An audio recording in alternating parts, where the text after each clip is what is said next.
आपल्याला व्यावहारिक जीवनामध्ये जर यश मिळवायचं असेल आणि अध्यात्मामध्ये जर प्रगती करायची असेल तर साधना, प्राणायाम, स्वाभाविक श्वसन, एकाग्रता ह्या सगळ्या गोष्टी आल्याच.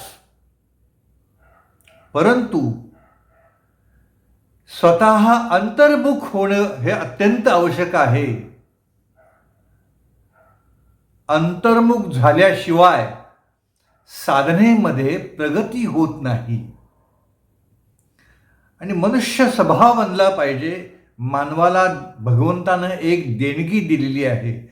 ती देणगी म्हणजे निरीक्षण, ऑब्झर्वेशन. आणि हे निरीक्षण कसं करायचं आहे तर डोळे बंद करून चिंतन करता करता आत्मचिंतनाकडं देह वळला पाहिजे, प्रयत्न केला पाहिजे.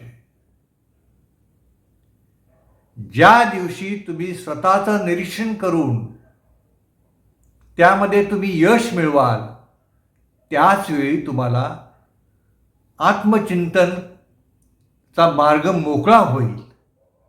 पण ह्यासाठी स्वनिरीक्षण करणं अत्यंत आवश्यक आहे. कारण निरीक्षणामुळं देहभाव बदलतो, मनशक्ती प्राप्त होते, मनोबल प्राप्त होतं, स्वभाव बदलतो आणि बाहेरच्या जगात असलेल्या मोहमायेपासून सुटका होते.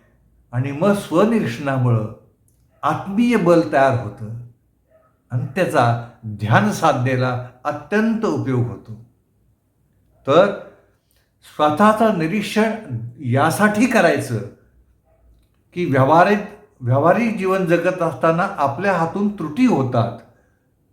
परंतु जर आपण सातत्यानं आपलं आत्मचिंतन करत आलो, निरीक्षण करत आलो स्वतःचं, तर ह्या त्रुटी हळूहळू कमी होऊन बाहेरील भौतिक वासनेचा क्षय होतो.